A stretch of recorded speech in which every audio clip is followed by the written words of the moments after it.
So we suspect that this might be the place that is Aenon near Salim. Aenon is a spring or springs near Tel Shalem, Salim. This is one of the candidates, and according to what we think, it's one of the best candidates for that site.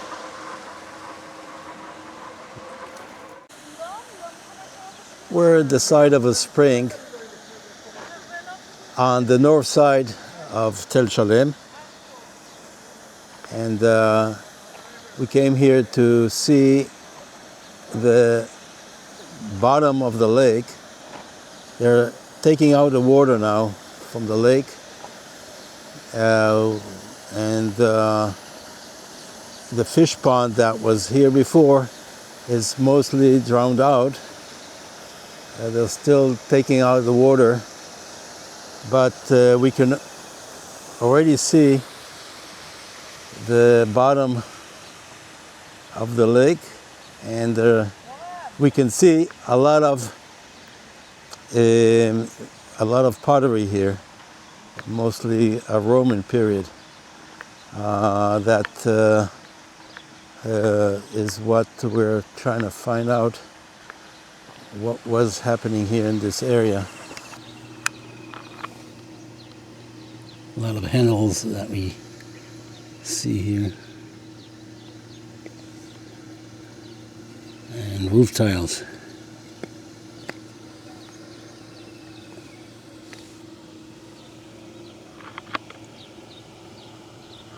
The floor of the empty lake is littered by thousands of remains,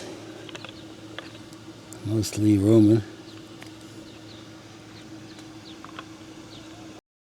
What you see here, it's probably, let's say, 2 or 3 walls, more like terrace. Let's go to the other place, Yoram. Yeah, you can see the side of the wall here. Yeah, it's not a huge wall, but it's something to organize the water and everything. Maybe this was the height, we don't know. It could be a channel that the water... I'm not sure this is a channel, because they want to keep the spring that all the Christians, probably a lot of Christians came here in the early Byzantine period. There's a lot of pottery here, you can see in the stream. And we found dozens of handles, Roman Byzantine period. And here we can see like very well carved stone, Roman, Byzantine, maybe even Roman, by the way. It's very, very nice.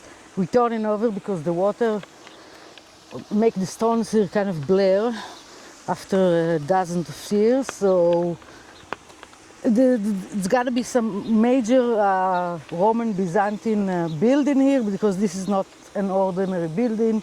The walls are continue from here to here.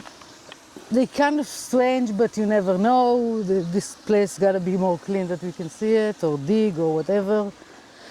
And hopefully they're gonna, they're gonna empty the first pool in the next few weeks, that we can definitely see how was the spring, or what was the height of the spring, the major spring, probably where all the people came. Okay, so we're still in the building here. Again, I think there was at least 3 buildings here, maybe much more, not like public buildings. This is the entrance maybe, or maybe the stone move, but this is something public. We have a lot of roof tiles here. We have a roof tiles in the other side too, where we think it might be the Church of John the Baptist. What can I say? Good chance this is the John Baptist spring that he come with his all believers, and the bath here. The water here are one of the best in the Byzantine Valley. The salt is very, very, very low, and the temperature is good. I just talked to the manager.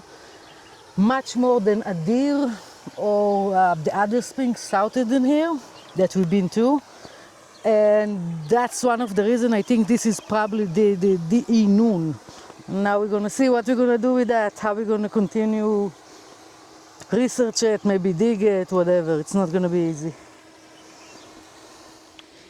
Okay, this is Roman Byzantine tiles for the roof. It's really hard to see it. It's kind of gray because of the water in the ground, but this is tile, very nice one actually.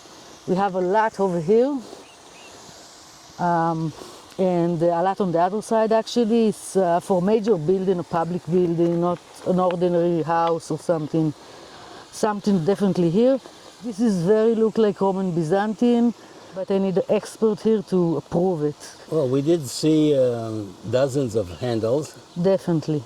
and a lot of pottery remains, and those roof tile fragments. But this is unusual quantity, so it does seem like there's lots of people here. Lot of activity over a long time, like few hundred years, and that's exactly what's happened. Probably around 300 they're established, maybe a church, maybe a public building, I don't know, maybe more, maybe 400.